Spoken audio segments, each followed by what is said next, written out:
morning and welcome. This is Business Morning. Thank you for joining us. I'm Chimeze Obi Iwago. Well, President Muhammadu Buhari on Tuesday launched the first modular refinery in Nigeria, expected to eliminate imports and increase local availability. The president had named modular refineries as one of the 4 elements in the government's refinery roadmap launched in 2018. The modular refinery, owned by Walter Smith, has 5,000 barrels per day of capacity in the first phase, and this will increase to 50,000 barrels per day in the second phase. Channels Television covered the commissioning. Is this really happening in Nigeria? Can this happen in our lifetime? Are we ever going to have petroleum products refined here in Nigeria? These are some questions that constantly bug the mind. Well, answers are beginning to emerge from the soil of this country. Let me introduce you to the latest brand new refinery in Nigeria. Yes, Refinery. A Nigerian company owned by Nigerians, operated by Nigerians, and that's Walter Smith Refining and Petrochemical Company Limited, has brought guests, industry captains, bankers, traditional rulers, regulators, and even the president, who joins virtually to celebrate this milestone. The first modular refinery in Ibikwe, Ohaji Egbema, Imo State. The combined products expected at full capacity will include premium motor spirit, PMS, and LPG, and jet fuel, in addition to the existing products mentioned above, contributing about 2.7 billion liters of products per annum.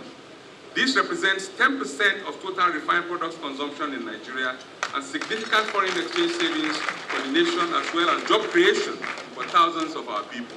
We have taken 200 candidates and we're shortlisting 80 of them for the first phase, not to train them as welders or artisans, but to train them as engineers, operations, maintenance, and refinery engineers. They have promised, they have kept their promise, particularly for delivering on this project on schedule. And also the promises that this company represents for the rest of us, so that the ultimate objective of government to deepen local refining, including local value to our economy, is realized. Walter Smith obtained license to establish in June 2015. Authority to construct in March 2017, signed an EPC contract in June 2018, commenced construction of the modular refinery in October 2018, and is being delivered in less than 24 months. The president sure feels fulfilled about this achievement in his time that he had to make this pronouncement. I'm directing the Ministry of Petroleum Resources, Department of Petroleum Resources, the Nigerian National Petroleum Corporation, as well as all relevant government agencies, to provide Walter Smith Refining and Petrochemical Company all the necessary support with regards to access to crude oil and condensate feedstock for the timely delivery of the additional capacity. The 5,000 barrel per day crude oil refinery has a crude oil storage capacity of 60,000 barrels and is projected to deliver over 271 million liters per annum of refined products, which include kerosene, diesel, naphtha, and heavy fuels oils to the domestic market. It has already commenced operation since November 3rd. Yes. And of the Son, and of the Holy Spirit. It's the unveiling of the first modular refinery, but also the groundbreaking for an expansion from 5,000 barrels a day capacity to accommodate additional 45,000 barrels daily production. You don't have to do pipelines to exporting your crude oil.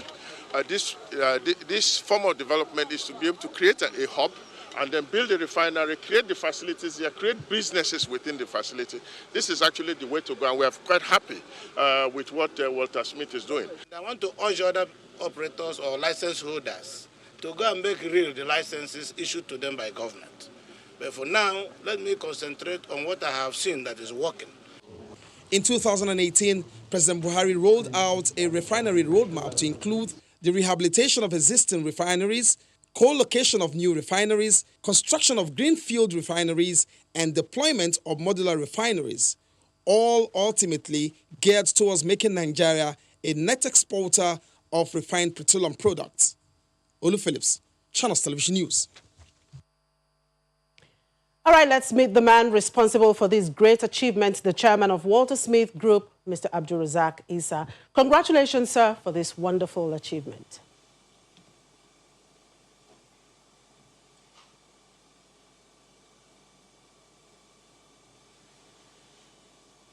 Well, I just hope you can hear me, Mr. Isa. Anyway, the question our reporter put out, yes, I can hear you. Congratulations. Hello. Yeah. Thank you for having me. Yes, you're welcome. Now, the question our reporter put out there, is this happening in Nigeria? Can we actually have our petroleum products refined in Nigeria? So tell me, what was the motivation for, what was the motivation for this investment and the push to start refining? I know that investors and private sector operators like you have been asking the government to deregulate price to make the business attractive. Now, government says it has deregulated. Is that why you started producing? Is this the type of deregulation you looked forward to?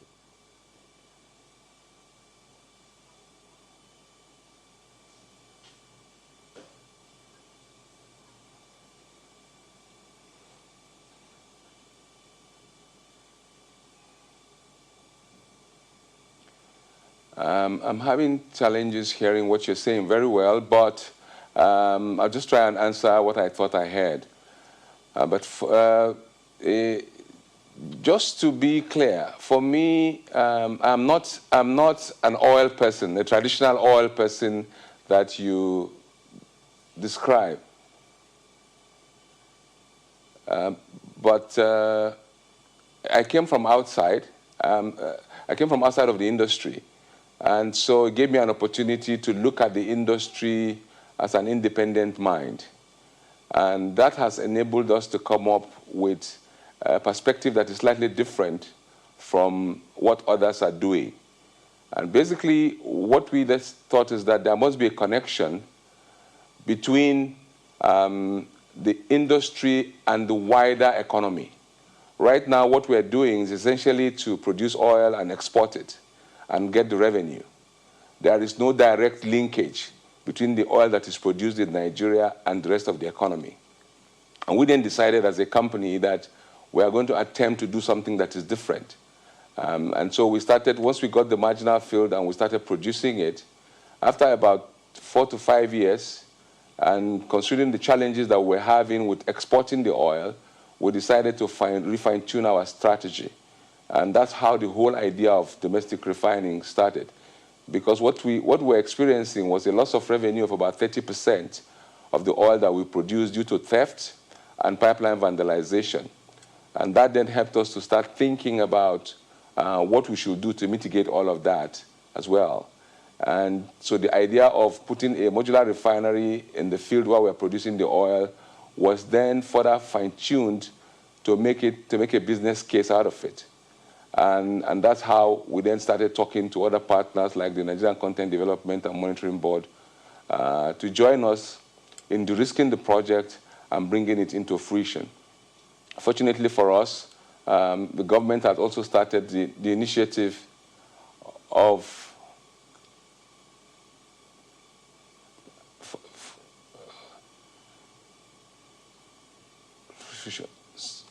there's a serious echo going on.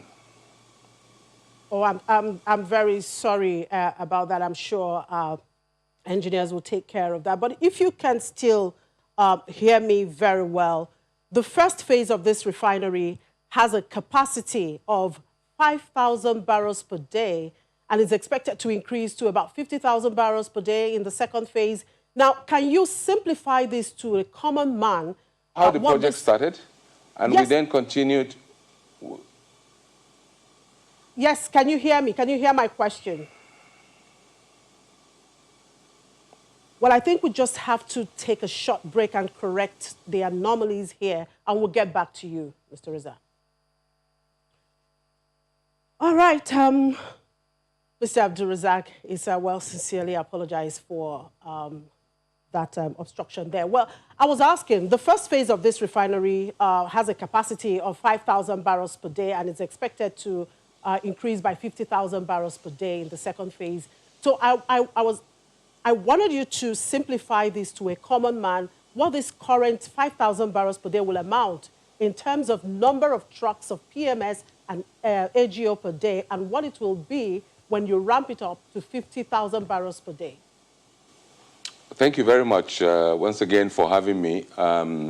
Yes, so the 5,000 barrels per day will deliver about 271 million liters of 4 products. HFO, AGO, which is diesel, DPK, which is kerosene, and naphtha. And this will amount to about 740,000 liters of these 4 products every month. Every day. Now, and what that means is that we'll be loading about 23 trucks of these products out of our refinery every day. And so when we'll be consuming annually about 1.8 million barrels of oil to do this refining. Because on a monthly basis, we'll be processing about 150,000 barrels of oil, because it's 5,000 barrels of oil per day capacity. Now, once we ramp up to about 50,000 barrels per day, we'll be consuming about 18 million barrels of oil, and that will amount to about 2.7 billion liters of products annually. And that also becomes about 200 trucks every day that will come out of that refinery. And this has significant impact in terms of job creation, in terms of helping to stimulate and meet the energy needs of the southeastern part of Nigeria. This is significant by all accounts. And just to give you a perspective on all of this, and I'll just share with you a testimony from one of the off-takers of our products that came to speak to me during the commissioning of this plant. He said to me, look, it now takes them about 2 hours between when they lift products and when it gets to their petrol station. In the past, they used to send trucks to Lagos, to Warri, to Port Harcourt, to Calabar, to transport products into Imo State.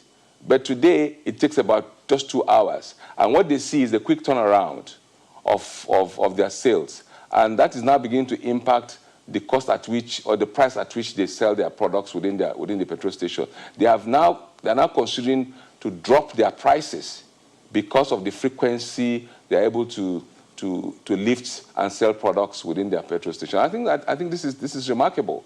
For me, it was a very heartwarming testimony from somebody who is a direct beneficiary. Now the people of Imo State are taking ownership of this refinery because it's like a corner shop for them. They don't have to go outside of Imo to go and buy products. Now they can just drive into Ohaji, drive into our refinery, load their products, and have it distributed. Now, by the time we then scale it up to about 50,000 barrels per day, the impact will be across this entire southeast, across the entire southeastern states. Most of the states we envision that most of the states will now become energy sufficient in terms of petroleum products, because at that stage, we're going to go from DPK, kerosene, HFO, and naphtha. We'll now have LPG, PMS, and aviation fuel.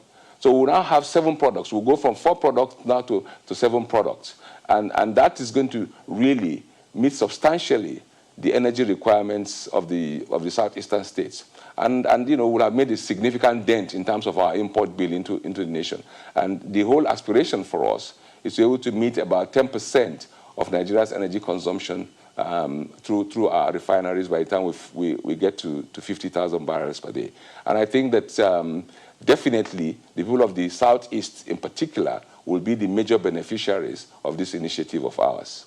Now, Mr. Isa, how do you plan to deal with supply of feedstock given the existing regime of crude oil supply under the Petroleum Act?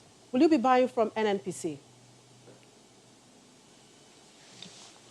Well, I tell you, remember that we started as a marginal field producer. We took an abandoned field that had been left unattended for about 20 years. And we went in there, worked it, and started producing it. before that, we also went ahead to do some exploration work. It had a total reserves of about 17 million barrels. And when we did some exploration work, we were able to prove it up to about 24 million barrels. Today, we have produced about 12 million barrels of that field. And what we have left can barely support our existing refinery for another 6 to 7 years. And that's why we then are beginning to look at opportunities around us for sources of additional feedstock, even for this first phase, for it to be sustainable over the next 20 years. And it's on that note that, first of all, we are talking to Seplat. Seplat is sitting next to us. We are handling crude oil for them, crude oil processing for them. And once it comes into our facility, we put it in the export line in the TMP for export. Now we are negotiating with them to offtake some of that crude. But this is a third-party crude. For us as an upstream company, it is very important and strategic that we have our own reserves of crude oil, and which is why we have participated in the ongoing marginal field bid round, and we are looking at some assets that are close to us. And the whole idea is that we'll develop these assets and tie them into our existing facility so that it can become additional feedstock for us. But even at that, that won't be sufficient to drive the expansion program that we have. We are looking at assets that are not too far away from us. There are assets in OML 21 and OML 20. We are talking to government, NNPC and its JV partners about providing the funding for the development of some of these assets so that we can ramp up production from there and use this oil from there as feedstock into the expansion program. And on top of that, there is an ongoing development, which is called the Asa North Gas Development. We are currently engaged with the government and the NNPC about the possibility of taking the condensate from that gas development, which is going to be the feedstock for our standalone condensate refinery. And that has a capacity of about 25,000 barrels per day. So when you combine that, that source of feedstock, plus these other ones that are potentially going to come from OML 20 and OML 21, we think that we will have some amount of feedstock that will enable us sustain the long-term production and operation of the expanded refinery. We estimate that around that whole area, there is potentially reserves in excess of about 300 to 400 million barrels sitting there, all of them looking at being developed and exported.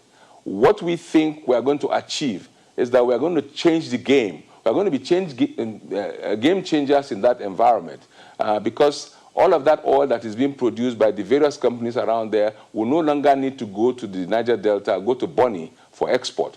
We can trap most of it into our refinery and begin to develop it and process it and sell it within the southeastern market. Our aspiration as a company has always been the fact that we want to bring this connection between oil production and oil extraction and the real economy. By processing in this first phase these 4 products, you can see clearly that our people are getting the direct benefit of oil production. Most people who are operating in Niger Delta just see that oil is being produced and exported straight out. But by our activity, our people are going to get the direct benefit of all of this. And so you see that about four beneficiaries right now. 4 groups will benefit from what we are doing. The HFO that we are producing from this first modular refinery, that is... Yes. I was trying to get your attention there. Anyway, yes. We will be back with you shortly. We have to take a quick break. Of course, we'll be back with you shortly. And of course, also coming up, our commodities market update. Do stay with us.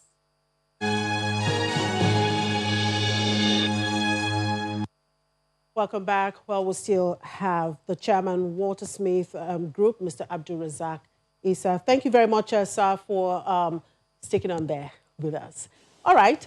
Now, oil price, we know, is currently at $48 in the international market. I want to know what regime of pricing will guide your supply, and looking at the issues in fuel price increase, which is now a problem, how soon are we likely to see fuel price moderate or coming down as expected? I'm lost. I can't even hear what she said. Thank you very much. As you know, we're in the segment of the market that has been deregulated for a very long time. Diesel, kerosene has been deregulated, and we're essentially producing that from our refinery. The issue of PMS, where we still have some issue of deregulation, that's going to be in our next phase. But as you understand, the market is very dynamic. Price of the petroleum products naturally follow the price of crude oil. Of course, it is not good news when the price of crude oil increases, because it will naturally impact the price at which we sell the products. Because it's going to impact the price at which we buy the crude oil, put it through the refinery process, and then begin to sell it into the domestic market. So we expect that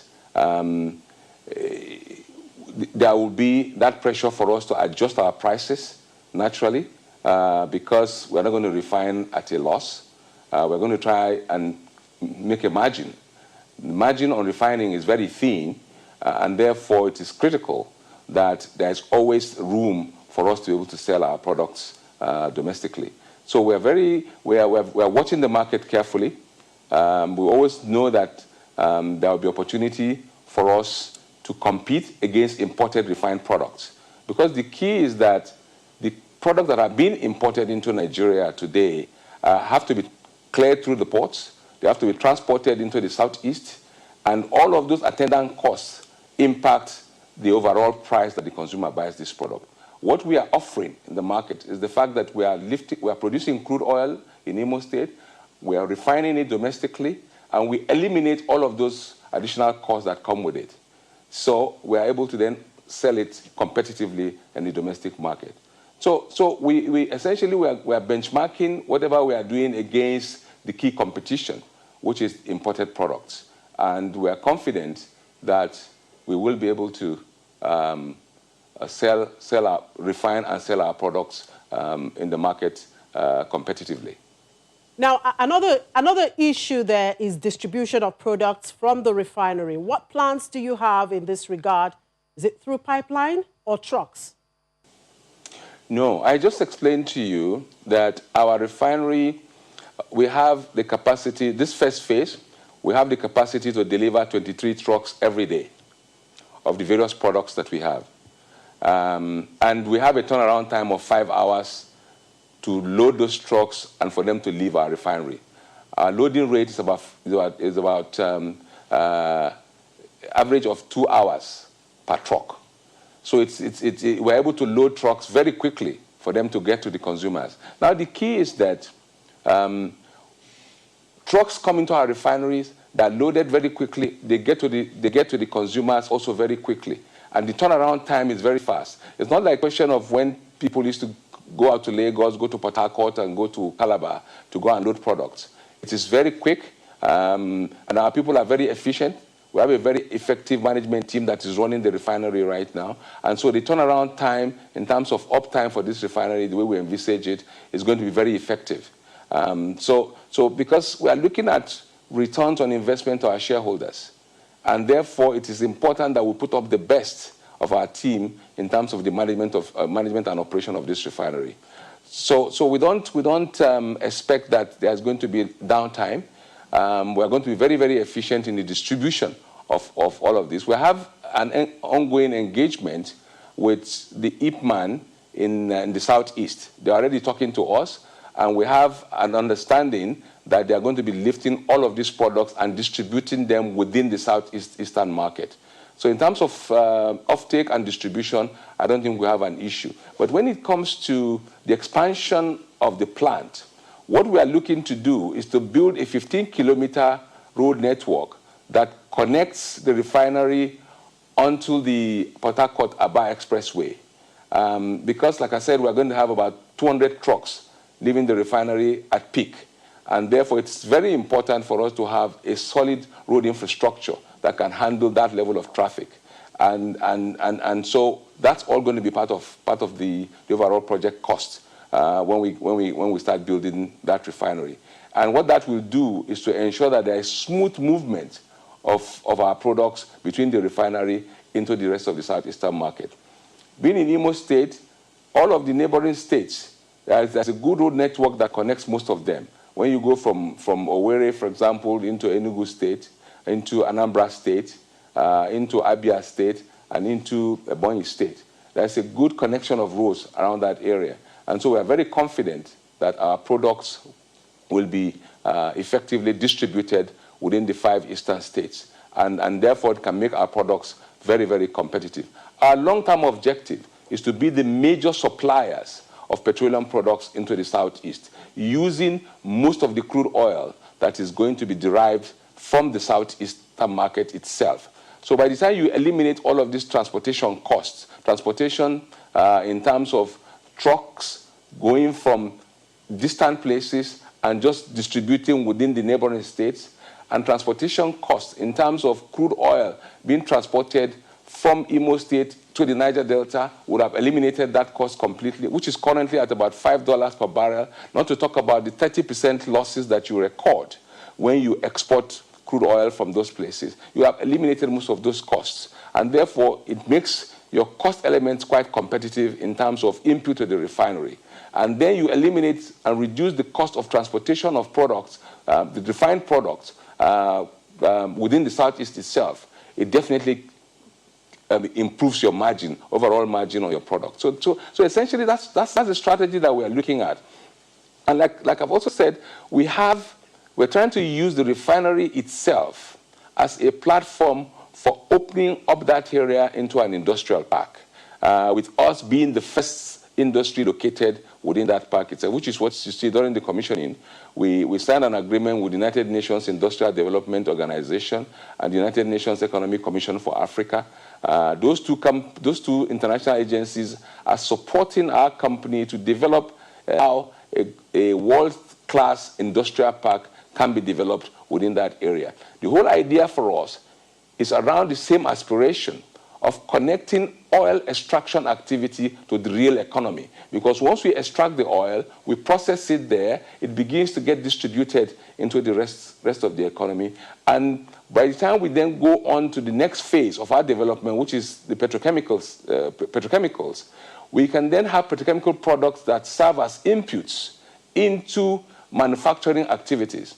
Our industrial park will then have the ability to host companies, manufacturing companies that would use inputs from the petrochemical industry as raw materials. And over the long term, we see ourselves emerging, creating a big industrial hub that will share the infrastructure with us. Right now, we are generating electricity. We have a license from NEC to generate about 300 megawatts of power, and that power is going to be generated using gas, again from that same area. As you are aware, there's about 60 CF of gas that is being developed in that area. The whole strategy for us is to take some of that gas and use it as feedstock into our power generation activity. That power, our plan is to distribute it within the industrial park area. And that way, companies can come in and locate with us and use this, have access to the power, which guarantees them power 24/7. And that has a significant impact on the cost of their operation. As you know, today, manufacturing is impacted significantly by the cost of electricity and the efficiency factors in terms of delivery of electricity. The goal for us is to just scale up our current operations and services that we provide for ourselves. We are generating electricity using gas for our facility today. We are going to increase the capacity of our power generation activity in modules, starting with about 30 megawatts of power until we can scale it up depending on the demand and the uptake of our industrial park. We'll scale it up to the maximum level of our license, which is about 300 megawatts, and then we're delivering it to companies that are going to be located within our park. But most importantly, we are going to be the first off-takers of that power, because our refinery, by the time we finish the 50,000 barrels per day refining capacity, we're probably going to utilize about 10 megawatts of electricity. So we'll be the first consumers of our service. But then we'll have enough capacity, excess capacity, that we're going to use for other third parties that are going to be located in that area. And in addition, we're going to provide security, we're going to provide water, and all the other ancillary services that will enable the effective operation of an industrial park. Now, the impact of all of this is the connect that you're going to see between oil that is being produced and the rest of the industry and the rest of the economy. Right now, we are talking to a number of the manufacturers, the pharmaceutical manufacturers, for example, are looking to come and co-locate with us within that facility because they can see that we're serious. They can see that we have actually executed a project. We've conceived and executed a project. And now when we talk about developing an industrial park, they are indeed listening and they want to be part of the companies that are going to be located there. And by the time we then get onto petrochemicals, other manufacturers will definitely aspire to come and locate in that area. So that's our long-term view and our long-term aspiration. Like I said, the aspiration is essentially driven by our vision that there is need to connect oil production, oil extraction with the rest of the economy, which is not what we are doing in Nigeria today. Today we are producing oil and just exporting it. We want to add value to it, yes. All right. Mr. Abdulrazaq Isa, we do appreciate your time with us and on the show, and more grease to your elbow. Thank you.